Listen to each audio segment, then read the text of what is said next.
food matters, but also any food you eat that you can't break down is also going to harm you. So I don't care if you line catch your salmon and you massage your kale and you pre-digest it all up and you bless it and you pray over it and then you eat it and it cost you so much money. It took you so much time. If you don't have enough acid and enzymes, it's still not going to get to where it needs to get to, and it can still harm you. It's frustrating to hear that because you're like, I thought it was just the food. It is, but it's also what is your body able to do with that food? And so that's where I have a big soapbox around. Please pay attention to your digestive organs just to make sure they can handle the food you're eating.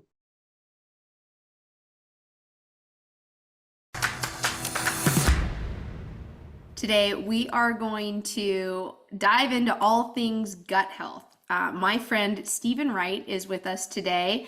Stephen is a health engineer, and he is a graduate of the Kalish Functional Medicine Institute, and he's a gut health specialist. Stephen spent close to $400,000 overcoming his own health challenges using everything from Western medicine to shamanism. He's the co-founder of healthygut.com based in our hometown, Boulder, Colorado, and he lives there with his wife, Shay, and their 2 dogs. Stephen, it's so great to see you. Thank you so much for joining me today. Yeah, thanks for having me, Jess. I'm really excited for this. I am too. All right, so I want to first start out a little bit about you and your background and the health journey that you went on, because like the work that we're doing over here at C60 Power, our work is inspired by our own health journeys and like the trials and tribulations that we've been through. So do you mind just helping our listeners understand a little bit about that mountain that you've had to climb and overcome yourself as it relates to your personal health challenges? Yeah, definitely. I mean, it could take like 3 hours if we went through every detail. So we'll kind of breeze through some things. I was born with a congenital birth defect, and so my intestines were kind of trapped a little bit when I was born. And so the first 12 weeks of my life were pretty painful from what everybody says. Luckily, they figured that out like around week 13, and I was able to live and be here with the wonders of modern medicine. But that did set me up for some interesting experiences later in life around my nervous system and my gut. And you couple that with, I grew up in the area or the era of antibiotics for everything all the time, including my acne back then. And I got many years of antibiotics. I developed bloating and gas very early on, and my family nicknamed me the gas man. And so my life was like, I was just kind of the smelly guy. I was always gassy, but I thought it was kind of normal. It was like laughed about in my family. It wasn't like this big deal. And then when I went away for college and I started to live with other people, that's when I realized that, oh, not everybody has to like wake up early in the day and like, just spend an hour on the toilet getting everything out before they go to school, or not everybody has like really smelly farts. And so, later on, I was a consultant and my boss called me into his office and he's like, hey, you're the smelly guy in the office, according to your coworkers. If you don't handle this, you're going to lose your job. And so I need you to get this handled. And so that was probably 23 at the time. I was in Chicago working in a big high rise.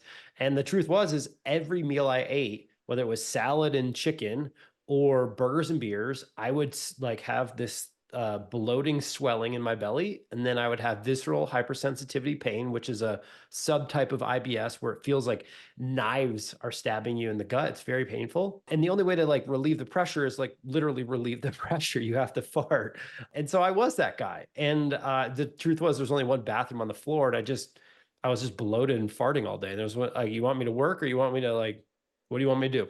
That was finally my wake-up call, despite a lot of embarrassing stories and other things that happened in my life, where I went to modern medicine. I got checked out by several different doctors in Chicago at the time. And the conclusion was I didn't have celiac disease, but I did have IBS, and that this was going to be a thing I'd have to deal with the rest of my life, and I should suck it up. I could have all the Metamucil antibiotics and whole grains I could ever want, and that should fix it, and I should just suck it up. That really wasn't a good enough answer for me because I was still in extreme amounts of pain. And so that kind of launched me on this journey of changing my diet. Luckily, I had a great friend in college and he told me about changing my diet. So I went on this thing called the Specific Carbohydrate Diet. It's not a diet that's used much anymore. We don't really need to talk about it. It's like a version of an elimination diet that's mostly fruits and plants and meats and things like that. But it's like an early paleo diet. It actually started way before the paleo diet in the 20s, actually.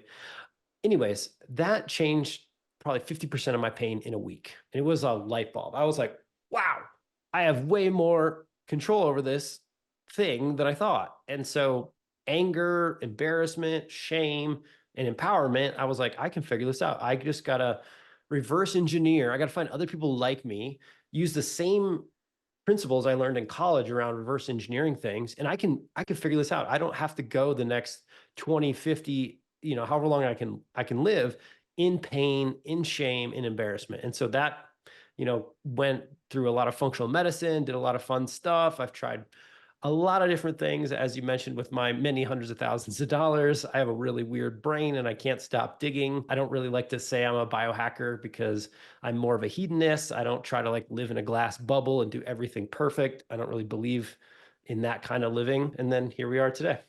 Wow. Well, first of all, kudos to you for overcoming being a smelly kid and the gas man in the office. Gosh, what a thing to have to overcome. So I'm glad that you arrived on the other side of it because that's not fun. But I love that you can talk about it. So thank you very much. I'm sure many people out here can relate. We've all got embarrassing things in our past that have helped propel us forward and, make for good stories today. So on the other side of it, I'm curious, what is your opinion about gut health as it relates to having a strong and resilient immune system? How important is that? Because as we're recording this, it is the middle of October in 2024, and Yeah. we're moving towards flu and cold season, and there's probably going to be some another round of crud or something that they want us to get jib jabs for. So talk to us a little bit about kind of like how important is gut health for an immune system? Extraordinarily, like I don't actually think you can separate the two. I think if you're trying to analyze things from separating out the immune system from the gut and the gut from the immune system, I think you're missing you're missing the point of the body. Like the body is a system of systems. And if you had like a video game, the majority of your little immune cells or guys or whatever that you had control over, the majority of them would be interacting in and around the digestive tract. And so while there are nutrients that only impact the gut and there's nutrients that only impact the immune system, together they're better together. So if you have a stronger gut, you have a stronger immune system. You have a stronger immune system, you have a stronger gut, because they're always interplaying and they're always kind of playing off one another.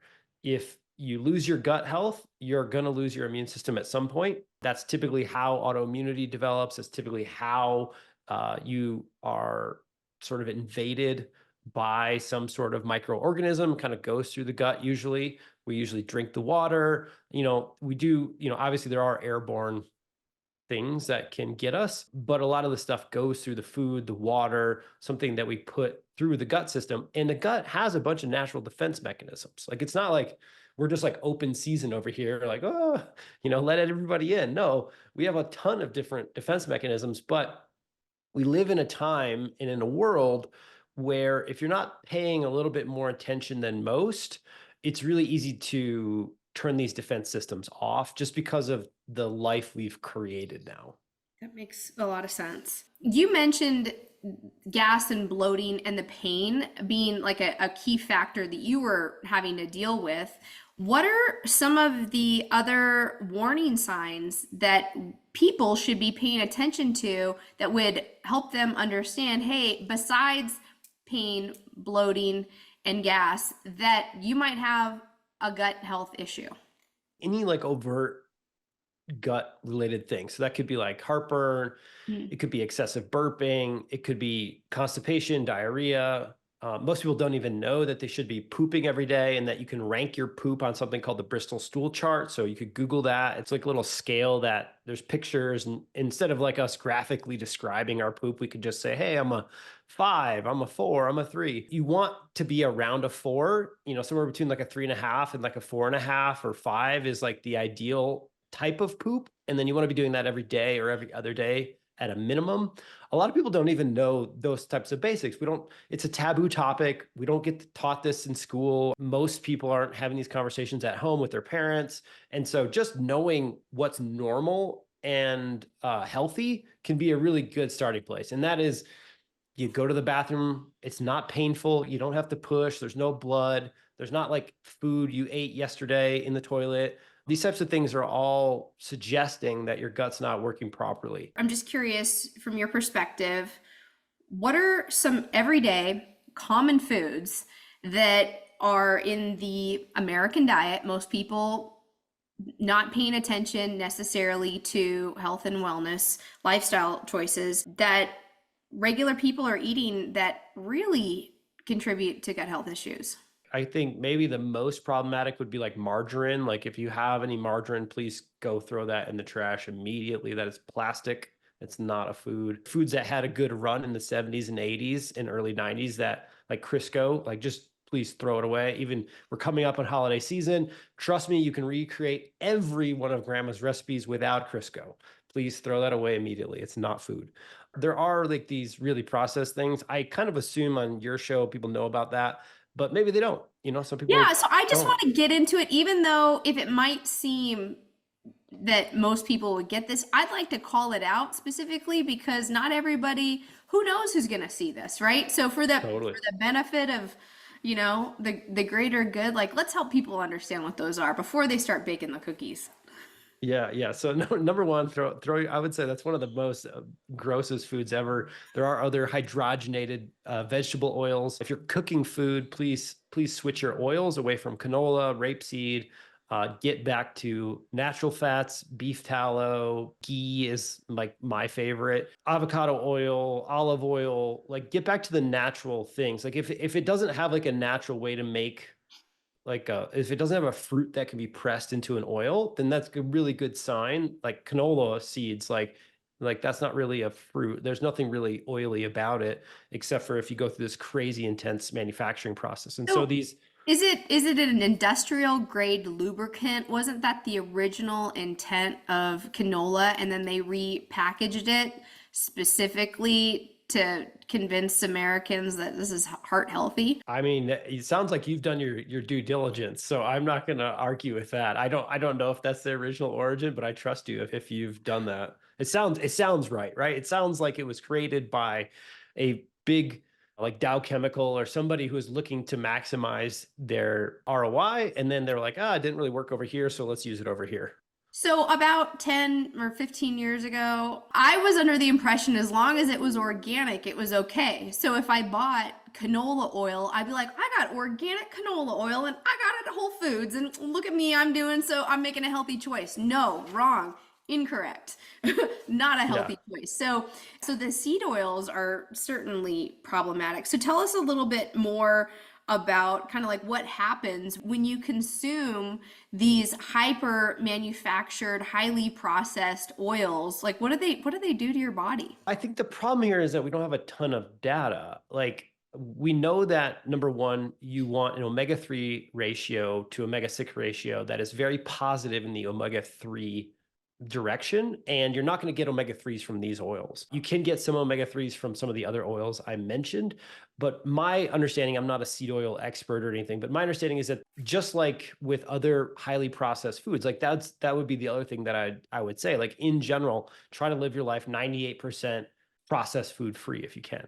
Like I understand that there's going to come a road trip, there's going to be a time where you're out in the middle of nowhere, going hiking. I don't know what it is. Something happens at work. You just lost your marbles for the day and you're going to eat some processed food. Like some people call me the healthy hedonist. I'm not here to say you should abstain from everything forever, but I am here to educate people about like there are consequences to all your choices. And so if you do consume foods that are laden in seed oils, if you do cook with these foods and have them in your home and bake with these foods, you are, I think, increasing advanced glycation end products like AGEs. I think you're doing some other cellular related things that lead to toxic buildup. There's something called allostatic load. It's this concept from naturopaths where you can add up all the forces, both good and bad, on your body every day. And so like some days are really stressful and some days you're not really stressed. And some days you drink filtered water and some days you don't. And you add up all these things. And if that load is too negative, then you will experience fatigue, you'll experience gut issues, you'll start to experience whatever diseases that are in your genetics. Like we all have a family history of some sort of genetic weak link. You don't get out of this life without it. Yeah. And then the goal is to not trigger it, right? The goal is to put it off forever if you can. And things like seed oils, they just begin to build up. It's like eating anything with a dye in it. So like if you see red dye number 40, like if you're eating Skittles or some sort of like Fruit Loops or something, like it's not necessarily that I want to be like, you should never have a gram of sugar again. It's actually the dyes and the preservatives and the other chemicals, like you said, they were most likely started in industrial areas. And then there wasn't a ton of data done on the human body. They just basically assume it's safe if it doesn't kill you at a certain dosage, but no one ever did a research study about like what happens if you eat 3 bowls of cereal every day for the next, 15 years while you're growing up. Like, what does that do to hormones? What does that do to your cells? What does it do to your gut? We don't have that data. And so I would say, dyes, seed oils, anything that sounds extraordinarily industrial, Crisco. If it doesn't sound like a natural thing that grandma used to eat or grandpa used to love, like it should be in the, I wonder about that. I wonder if we should consume that. That's a good thing to be curious about. I love that. Since we're talking about all things, industrial lubricants, let's talk about other chemicals. So glyphosate sprayed on conventional wheat, corn, crops. Can you talk to us a little bit about the impact of glyphosate when you consume it, conventional food products, over time? What's the impact of that on your gut health? What actually happens there? Well, again, we don't have the studies. We don't have the long-term studies. They're probably never going to get done. But what we do know is, one, glyphosate started as an antibiotic. There's patents filed for it as an antibiotic. Number two, we know that it was never intended for a drying agent. So it was intended to be a pesticide or an antibiotic, but now they use it typically for like fast drying and rapid drying, because farmers are trying to maximize their ROI on their time and their money. They're trying to feed their kids just like we're trying to feed our kids. And so if they lose crops to mold, to bugs, to whatever, that's money that goes off their table and somewhere else. And so they use it in America because it's unregulated. One of the biggest things is they douse it at the end of the growing cycle in order to dry the crops out and make more money, more yield for them. The consequences of that is we are now consuming, like you said, wheat, corn, soybeans, the big monocrops in the US that are like in everything. They are heavily laden and sort of just like steeped in it. Literally, they were steeped in it to dry it. If you think about it, again, there could be micro antibiotics covering these food particles that you'd be eating every day. And therefore, you'd be taking like micro antibiotics towards your microbiome on a regular basis. Now, does that all happen? Does it all play out? I can't answer that, but I know that the cellular studies on the microbiome are bad. I know that it doesn't sound good. Again, it doesn't sound very natural. It doesn't sound that great. And I do know that my experience and many people's experience is that when we eat wheat, I put on that list of like foods that maybe most of us shouldn't consume wheat. Like it is in the camp of, the studies suggest even if you do not see or feel anything, that you could have microscopic cellular inflammation happening. And the question is it because of the glyphosate in the wheat? Is it because of the wheat and the GMOs that's happened? We'll never know. Like, I think the answer is we'll never know. But I do know that a lot of people go to Europe where they have a lot tighter controls on pesticide use, and they seem to be able to tolerate these foods better. Now, they're also on vacation, and so their nervous system is relaxed and they're loose and it's fun and it's interesting. So is it the nervous system? Is it the lack of glyphosate? I don't know, and no one can ever know officially. I also put wheat in that group of, please, like I try not to consume it more than like once every few months, if possible.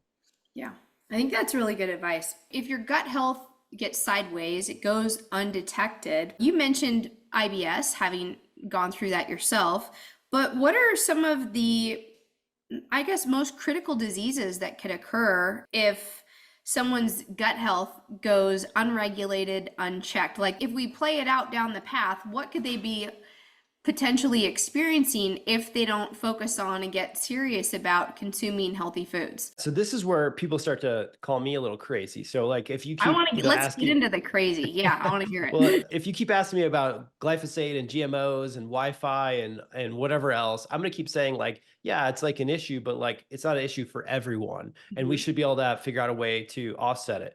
What I'm about to say, I don't believe you can offset. Like I'm saying, this is the literal facts from the research studies I've read. This is not me doing the research. This is me over the last 15 years working with my own gut issues and with thousands or millions of people around the world and working on gut health for 15 years now. There are two gut problems that are showing up on every single disease ever studied. They're two distinct problems, actually. Number one is leaky gut or intestinal permeability is associated with every single disease. I don't care what you say. I don't say Every it. disease, Every disease. every disease that someone has, they're also going to have leaky gut. It's a comorbidity. It's often found directly. It's either needed for the disease process to start or it's active during the disease. Yes. Okay. The other one is Wow. dysbiosis of the microbiome. Okay. Every single study that's ever happened where they said, what about Alzheimer's? What about cancer? What about heart disease? What about stroke? What about type 1, type 2 diabetes? All of them have a connection to microbiome dysbiosis and leaky gut syndrome. Mhm. Now, what exactly does dysbiosis of the gut microbiome mean? It's a great question. So let's first define the microbiome. So the microbiome is mostly in your upper large intestine. So 80% of it's located in your at the connection point. So your small intestine comes down and it couples with your large intestine. Okay. At this coupling is where the microbiome is. 80% of it is in the large intestine and 20% is in the bottom of the small intestine. It's not near your rectum or near the toilet. It's up in the middle of your body at that coupling area. That's where the microbiome that you hear people talking about, that's where it's located. Now, there is a skin biome and a stomach biome and a small intestinal biome. There's a biome literally everywhere on your body. But the microbiome, as most people are referring to it and most people are studying, is in that spot. And this microbiome, I think of it best as like the ideal hippie community, like perfect 60s, 70s hippie community. So we got like one species that's watching the kids, somebody's growing the food, somebody's building the houses, somebody's making the food, somebody's got cleanup duty, somebody does finance, somebody does security. Like a true amazing hippie compound needs a lot of specialized people, right? And so a really healthy microbiome needs a bunch of different bugs that do very, very narrow and very specific jobs, but they all work together. In fact, many of the species help one another live in one way or another. And if you start to lose a few people, like maybe you lose the carpenters and you lose the kid watchers, the community is going to collapse, right? At some Yeah. point. The same thing is true inside the microbiome, where dysbiosis refers to losing some of those species, like you don't have enough of the species doing their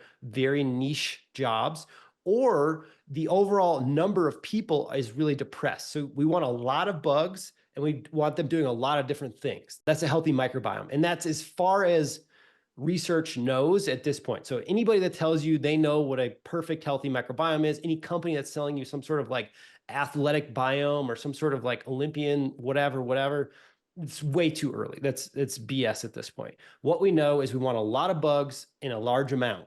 And if you don't have a large amount of growth, you have a little bit of growth, or if you don't have enough species, that's what is referred to as dysbiosis. Okay. Thank you. Does the quality of the species matter? Or is it just like the number? No, both do. Okay. So again, let's say you have like a hippie community that only has, you can grow the food, but there's no cooks. There's no one to cook the food. As humans, the analogy breaks down because we can do different jobs, but the bugs can't. They're very simple creatures. They do a few things. They only need a few things to eat, and then they poop out or they make metabolites of other things. That process is extraordinarily important. And so the species matter in a really big way. Now, what happens to your mood when, or other things besides your mood? What are some of the side effects if you don't have a lot of bugs, or if you've got, I don't know, the wrong bugs? this is where it gets like really mind bending, and you can like, get really lost in the meta here. But that community down there, that microbiome, is essentially an organ, if you will, in that it's taking food that we do not personally need. We don't consume it. They're not nutrients for us, they're nutrients for the bugs. But the bugs give off or poop out other nutrients. These are called postbiotics. A lot of people are hearing the term postbiotics these days. And some of those postbiotics we know, some of them we're still understanding, but one of the most important is something called butyrate. And butyrate is actually a compound that's as essential to our health as magnesium or vitamin D3 or vitamin C. We need butyrate everywhere. Like there's essentially every study around chronic disease where they look at, is there dysbiosis? Now they're going back and they're looking at, is there low butyrate? And they're finding every single time there's low butyrate. And so what this is saying is literally we don't have a pathway to make it ourselves. We cannot make our own butyrate. The bugs are the only ones that can make it, and only certain bugs can make it. So if you don't have those bugs, you won't have enough butyrate. There's a link to depression. Low butyrate is a big link to depression. It's a link to anxiety. All mental health issues that I've seen, I don't think they've studied every single one. We're talking about like the cutting edge of research right now. It's exploded in the last 3 years, which is amazing. Finally, I've been standing on a mountaintop trying to yell about gut health for years. And, I was a weirdo, back then. It was like, number one was my article about leaky gut. And number two was an article from Harvard that said leaky gut is quack medicine. And now Harvard's talking about how leaky gut's real. And so it takes a while. And so the stuff I'm talking about right now is literally cutting edge. But what I'm saying is that if mental health is something that you really care about, something I'm deeply interested in personally, there's a lot of factors. I'm not saying this is all about the gut, that the gut just makes depression or just makes anxiety, but I am saying that there is a strong correlation between a healthy microbiome and its byproduct butyrate, and then what that butyrate does to our cells, our neurons, our brain, and the rest of our body in order to keep it healthy and regulated such that we would hopefully have less depression or less anxiety. You manufacture products specifically to support these kinds of issues. Was it your understanding about butyrate and it's important that, like, is that part of your journey in what you are offering to consumers at large? Your C60 is my butyrate. And so like it is the molecule that I am extraordinarily passionate about. And I believe that in 10 years time from now, so we're in 2024, in 2034, butyrate will be taken by more people than probiotics are being taken right now. So if you think probiotics are important, if you think probiotics are like something that should be taken for gut health, we can debate about that. But the amount of people who know about probiotics and that are generally accepting that probiotics is a good thing, that's going to switch to butyrate in the future because it's such a absolutely critical molecule. It's literally linked to, we talked about immune system. It's literally linked to a better immune system. It's linked to almost every disease it's ever studied in. A healthy microbiome needs butyrate. There's this whole oxygen issue that happens. If you don't have enough butyrate, you have too much oxygen in the gut, and that creates more microbiome dysbiosis. It's counterintuitive because we think oxygen good. In this case, oxygen in the gut is bad. And so butyrate is connected to all these different things. And I think that the future will be people with gut issues will probably look to butyrate supplementation, whether it's our product or somebody else's well-created product, before they look towards probiotics or prebiotics. Okay. So I want to get into that because you've taught me some things outside of this conversation, but I don't have my mind fully wrapped around this probiotic, prebiotic conversation. I want to get into it. I want to understand why you think it's not really, necessary or that important. The other thing that I also want to understand about it is that you can go to the grocery store and you can find probiotics that are $50, but they're in the refrigerator. And then we have to think about what's the temperature of our body. So I don't even know if those things are, and I used to buy them all the time out of the refrigerator. And I thought, again, kind of like with my organic canola oil, like I just thought I was like, I'm doing something good for myself here. And turns out maybe I wasn't at all. So can you help me understand, like, first of all, probiotics, prebiotics. What's your opinion of them? Let's again define things really quickly. So I would say fiber, which a lot of people associate with gut health, I would say that's generalized food for bugs. I would say Okay. prebiotics is specialized food for healthy bugs. I would say probiotics are a live species of bugs that have known health benefits. We talked about postbiotics. Postbiotics are the poop of the probiotics. And then there's things called paraprobiotics, dead studied bugs that have health outcomes. So if we define it like that, what you begin to then need to ask is, well, what do the studies say? And what the studies say is that we all had a hope. I had the hope too. I have consumed a lot of probiotics. I still take a probiotic, but we all had a hope that probiotics were going to be the panacea for gut health. We thought, like you said, maybe the alive refrigerated versions. Nope. We need 100 billion CFU. Nope. You need 15 strains and 100 billion CFU. Oh, nope. Now you need spores that are alive, because the other one, the reason why those ones didn't work is because they're not spores. And it just like, it's this marketing and hype cycle that's gone on for over 10 years now. And the answer is that there are certain species, they could be spores, they could be alive, they could be refrigerated, they could be not refrigerated, they could be dead. Those certain species, they have data. And that data says, for skin, there's certain bugs. For mood, there's certain bugs. For constipation or diarrhea, there's certain bugs. But all the other bugs, like if it doesn't have a specific name on it, don't trust it at all. Like almost guaranteed you're wasting your money. Just go out and buy some fermented food. You'd be way better off. It needs to have a very specific name called a strain, and that strain needs to correspond with research. And so what this puts you in is a pickle if you're a consumer, because now what you are is you're at the mercy of companies like us, manufacturers of products. You have to essentially check them to see if they're using research-backed strains that are actually proven to help. And anybody else that's telling you that 100 billion CFUs or 15 strains, if that's their marketing pitch, throw it in the trash, save the money. You should use it on C60. You should use it on my products. You should use it on literally almost any other product. Go buy some magnesium, please. But if it doesn't have a strain, it's unlikely to do anything, and it could actually be harming you. And I think that's where the sad thing is that if probiotics were the answer, how come we're consuming more probiotics than ever in the history of humans and we still have all the same issues? Yeah. It's like, they're helpful for certain things, but they're not the panacea, and they shouldn't be the first line of defense when it comes to improving your gut. So if you're somebody who's dealing with leaky gut, gas, pain, you recognize that like your stomach will flip after a delicious, fun meal, and you're just like, oh man, there goes all my money. Where do we start? Can you walk us through just, I don't know, the basic steps to taking back control over your gut health? Yeah. So I think of it from an engineering perspective, right? Like we want the organs to be able to do their jobs. If the organs can't individually do their jobs, how is the whole system supposed to function? Yeah.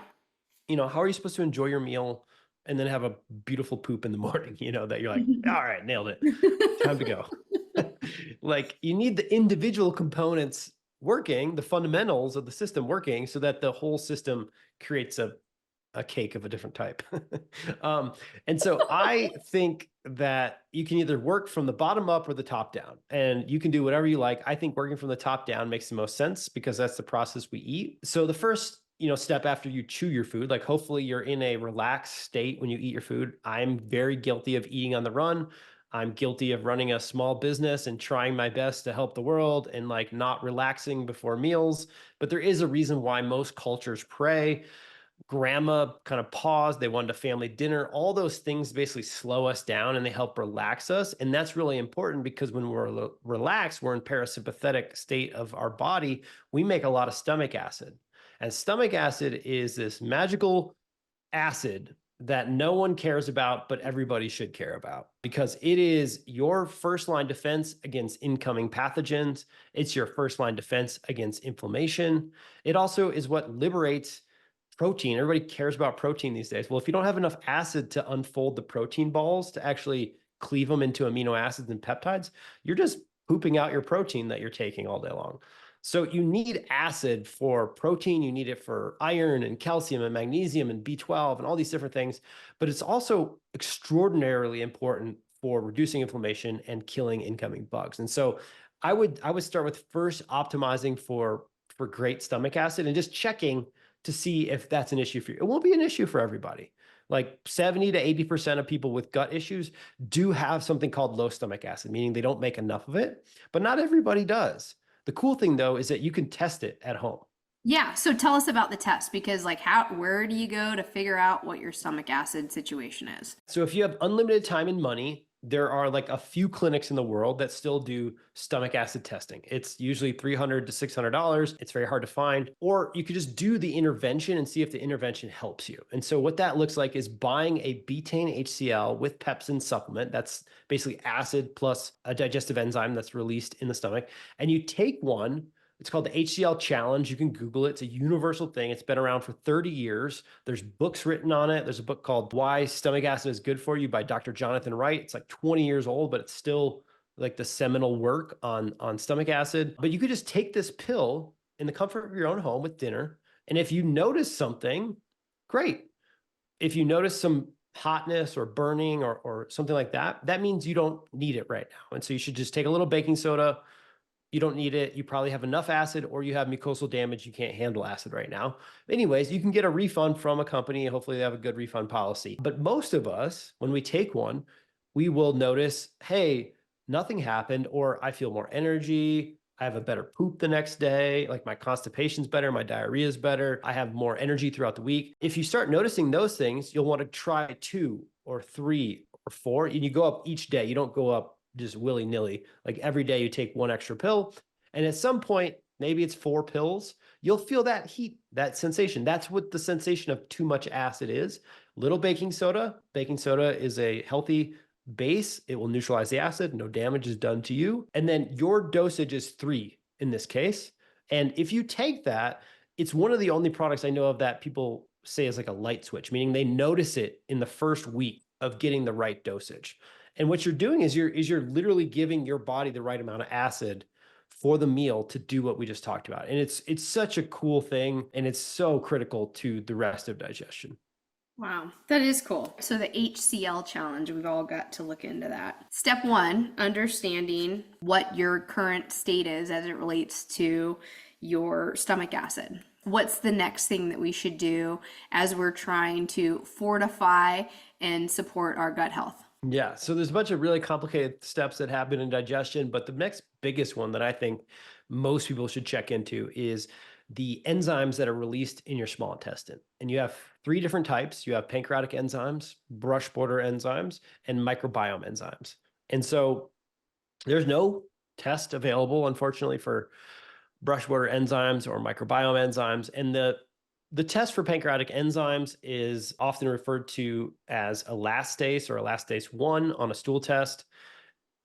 It's like at best an abstract marker of what's happening with your pancreas and your pancreatic enzymes. It can't tell you, are you low in the fat one, which is lipase? Are you low in the carbohydrate one, which is amylase, or protease, which is the protein one? It just says like, is your pancreas potentially producing enough enzymes? So it's a really, there's not a real good way to test for enzyme loss, which is common as we age, as we're stressed, if we have some inflammation from life, maybe you have a gut infection. It's extraordinarily frustrating, but it should not come as a surprise that as your eyes age, as your ovaries age, as your testes age, so too are your digestive organs.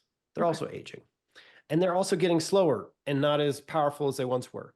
And so it shouldn't come as a surprise if other parts of your body are beginning to age and break down and they need a little help, that your enzymes could use a little support. It's also worse if you have low stomach acid, that those two kind of go hand in hand because the acid helps activate the enzymes. And it's also worse if you have some sort of chronic condition or inflammation that you're battling, because that inflammation destroys the brush border, which are these little villi, hair things inside your small intestine that make those enzymes. The easiest way to test this, again, is get a high quality enzyme. I think we make the best in the world with Holozyme, but you can try other physician grade ones. So like Digest Gold or Holozyme. I got it right here. Awesome. Try that and try 2 per meal. Some people need 3 or 4 per meal. If you're in like extreme bloating, extreme issues, you might need even more in a short period of time. But you'd be shocked at what you can eat again, how you can feel throughout the day when like your stomach's working and you have enough enzymes. Like it's just literally critical to every food. It doesn't matter if you do choose organic canola or if you're choosing beef tallow. You're Mhm. still not going to break down either properly if you don't have enough acid and enough enzymes. And so one of my big talking points is like food matters, but also any food you eat that you can't break down is also going to harm you. So I don't care if you line catch your salmon and you massage your kale and you pre-digest it all up and you bless it and you pray over it and then you eat it and it cost you so much money, it took you so much time. If you don't have enough acid and enzymes, it's still not going to get to where it needs to get to and it can still harm you. And so, and that's frustrating, right? I know this as a consumer who was trying to get my health back. It's frustrating to hear that because you're like, I thought it was just the food. It is, but it's also what is your body able to do with that food? And so that's where I have a big soapbox around please pay attention to your digestive organs just to make sure they can handle the food you're eating. You're on the leading edge. You're doing things and educating people well before mainstream understands it, well before Harvard agrees or approves or, gets it. So I see that you've got a really nice display behind you. I personally think that C60 works so synergistically with your products because it helps support healthy immune function as it relates to keeping inflammation at bay, supporting mitochondrial function, neutralizing free radicals and oxidative stress, but it, also has a detoxing component. But that being said, it's not the end all and be all. It's not a magic bullet. It's not the only thing. It's one tool in your toolkit of all the other healthy lifestyle choices and supplementations that you can do. So will you talk us through kind of like what are the top supplements, maybe some of them are behind you, that folks who are interested in supporting their gut health? You just talked about Holozyme for the enzyme support, but like what else can we be doing, should we be doing, looking into and researching to support really a resilient gut health and microbiome and immune system? Yeah. So I mentioned HCL Challenge. So we make a product called HCL Guard, which I would add in there. We offer a refund. So if you do the HCL Challenge and it doesn't work, great. We'll give you your money back so you can go buy something else that will help you. I think we're one of the only companies that does that. There's other benefits to our HCL, but we don't need to go into them. You can read about them on the website. I would say Tributrin X, which is our butyrate product, is the next step of sort of like gut healing. This is the butyrate molecule I was telling you about that is needed for the proper microbiome health for avoiding dysbiosis or correcting dysbiosis. You need enough butyrate. If you have food sensitivities, if you have leaky gut, if you have chronic inflammation, anything like this, a lot of times what you're suffering from is low butyrate, which then compounds into this inflammatory dysbiosis like state. And so you can kind of do an end around and use something like Tributrin X, which is an advanced form of butyrate. We have a patent pending capsule technology. No one else has that. It's an enteric coated capsule. It really matters. It gets it down into that coupling section of your intestines. I like Yeah, how it's small also, they are too. They're not crazy. yeah, they don't smell. A lot of butyrate smells, and it's really easy to take. So a lot of advancements there. So Tributrin X is a big win for anybody with gut issues. Like again, I think that product alone will be one of the first lines of defense for anybody who's battling any sort of chronic issue in the coming 10 years. This is all my hypothesis. It's not proven yet. Hopefully we'll be a big enough company in the coming 5 to 10 years we can start to run these studies. But in the short period of time that we've had it on the market the last 3 years, the results are just incredible. So I would say Tributrin X is a huge one. What you said is really important. So like I think of the body almost like looking at the facets of a diamond, facets meaning the sides of a diamond. Like you can rotate the diamond, you could see a different view, right? Yeah. The light reflects differently. It looks different, but it's still the same diamond. And so health in the human body is similar. Like you could spin it and you could look at it from the cellular perspective. The products we just talked about don't necessarily support the mitochondria in each cell. It helps you get the micronutrients available that then need to be shuttled into the cells, but it's not shuttling it there.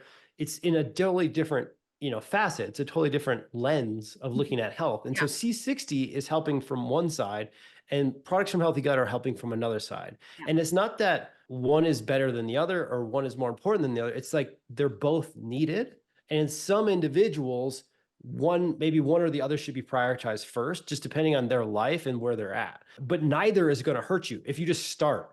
Like I would advocate just starting somewhere, because that's going to be where you're going to be, starting to unlock these things. And so with the gut, I would say start, sort of organ by organ. If you do get to the point where you're dealing with immune related challenges, which we've talked about several times, there are a class of probiotics that we are one of the only companies in the world that has a product where these are specially killed probiotics. So these companies are billion-dollar companies. They own them.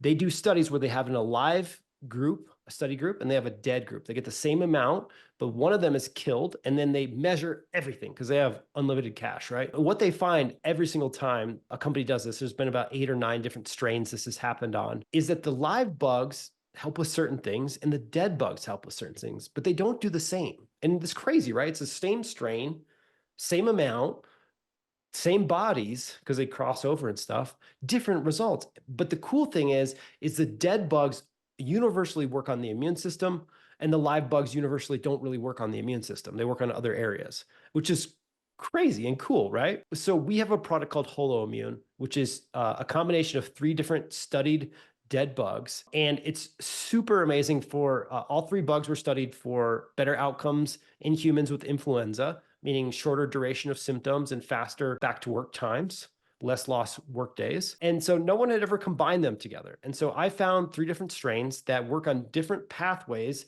around helping with influenza, around helping with eczema, hay fevers, or other types of unexplained rashes or acne, brain fog, and neuro-related things. And so they kind of work synergistically. We don't have a test yet that could tell us exactly where our immune system's out of balance. The testing's not available. And even if we did have it, it'd be like a couple grand probably to run that kind of data. So my belief was like, if we just supported a bunch of different pathways, the body would naturally collect and correct whatever was happening. And that's kind of been proven out over the last 18 months. We've had the product in the market, is that for folks that like have just been struggling with environmental related allergies, they've been struggling with food allergies, they've been struggling with like, they're always getting sick around the holidays or with the kids or whatever. If you haven't tried C60 and HoloImmune, I would hope that you give it a shot this year, because it could be a pretty powerful combination. These are like peanut butter and jelly. I think they're going to go hand in hand. Right, because one's supporting the cell and the other one's supporting what information the cell gets. So Yeah. the dead bugs are actually changing the interaction between the gut and the cells and what kind of information. It's cytokines, basically, which are like messenger signals to the cells. Well, Stephen, I could talk about this with you all day long. It's so fascinating. Every time I connect with you, I always learn something new. I really appreciate your time. Do you have any words of wisdom for our audience members out there, folks that are, struggling with some of the things that you've gone through in your past? Any just, parting thoughts of, hope and inspiration to help them move forward and feel more empowered? Yeah, I mean, number one is don't give up. Like, just never give up. I understand that there's really bad days. I've had a lot of them myself. But if you just keep searching and trying things, like keep having the courage to try things, I do think you will figure out your combination at some point or the other. My belief is that the function of the gut matters more than the structure. So a lot of products, colostrum, probiotics, a lot of different things are working around the structure of the gut. They're trying to make sure it's in integrity, which is not a bad thing. That's important. But what I've seen be more impactful for people in pain is to work on the function of their gut. And the function is the acid, the enzymes, the butyrate. These are the things that are like functionally the gut needs to be doing on a daily basis in order for everything to work. And if you improve the function, you'll improve the structure. And it's not always the case that improved structure improves function. And so that's where I'm not trying to make anything wrong that people are doing for their gut, whether it's glutamine or whatever else. That stuff can be very helpful. It's just that I think people are forgetting the functionality. And if you kind of zero in on that, I think that's the fastest way I know of to get somebody out of pain. I love that. Thank you. Also, healthy lifestyle choices. You talked about eliminating particular foods. In addition to the food elimination, are there any other factors in the context of healthy lifestyle choices that you would recommend are really important for people to prioritize? Yeah, I mean, we have become a very sedentary population and we need to get walking at a minimum. If you can lift weights, great. If you're like, I don't like the gym, great. I'm not trying to force you into saying that this is the only way to exercise or you need to do a certain, but people are not moving enough. And one of the things that's actually associated with less dysbiosis of the microbiome and more butyrate production is just physical activity. And so just get out there, walk your 10,000 steps. The other things that are associated with better microbiome and a better butyrate are getting outdoors.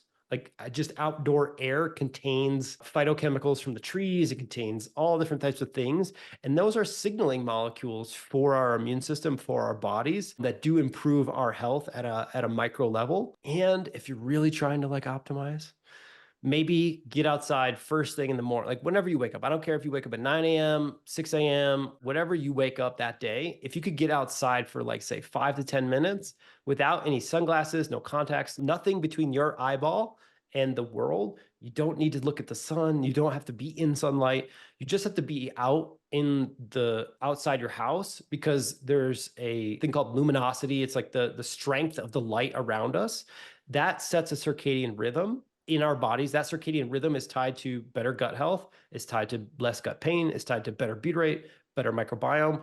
And lo and behold, you're outside. So you're sniffing all those weird phytochemicals in the air. And if you happen to be walking, then you can get some steps in as well. I think people really make the lifestyle stuff, either they think it's so complex, they're never going to start, right? They're like, sounds like I have to do like hours a day of lifestyle modification. So they never try it. Or people are over indexed on that. They're like, I gotta meditate for 40 minutes and then I gotta do this thing and then I gotta do this thing. And it's like unsustainable. I'm like, just start with 10,000 steps a day and 10 minutes in the morning outside. And you'd be shocked when you aggregate that over a few months, what that's gonna do for you. I love it. All right, let's talk about where we can hurry up and go get some Holozyme, Tributyrin X, and the Holo Immune. What's the website? We're going to pop it right here. Yeah, healthygut.com. And we'll get you a coupon code that we'll publish here later. We'll edit that in for everybody. And we'll get you something like $15 off or something your first order. And we want to make this easy for you to try things. So just go to healthygut.com. We'll come up with a cool coupon code. Yeah, you'll have to click the bio to get it. There you go. Do you have a bundle with all three on your website? We do actually. It's called the Leaky Gut Bundle. Okay, we're going to pop that Leaky Gut Bundle right here just to make that easy for you guys. Also, Steven, because the holidays are coming up, how do you guys manage or talk to us a little bit about gifting this bundle to a friend, family member, somebody, maybe it's a gift for yourself, but somebody who could really use it? It sounds like we could all use this all the time. I mean, look, the holidays are like the most stressful time of the year. Yeah. And stress is guaranteed to break down your gut and guaranteed to like decrease your immunity, is guaranteed to cause everything to be less good.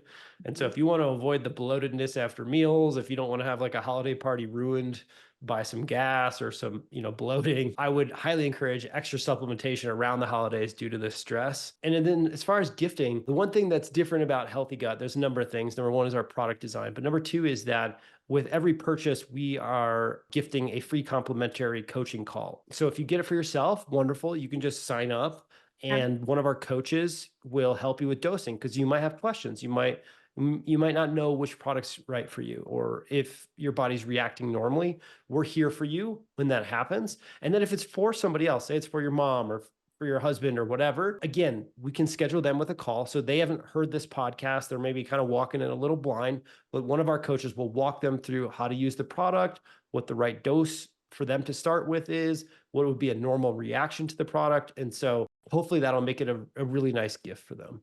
I love it. All right. Well, I think for those of you out there, you're thinking about stocking stuffers, let's do some Healthy Gut products with some C60. They'll go hand in hand. You'll be feeling good and you'll be like a superhuman, I think, in a short amount of time. So, Steven, thanks so much for your time today. I look forward to connecting with you soon.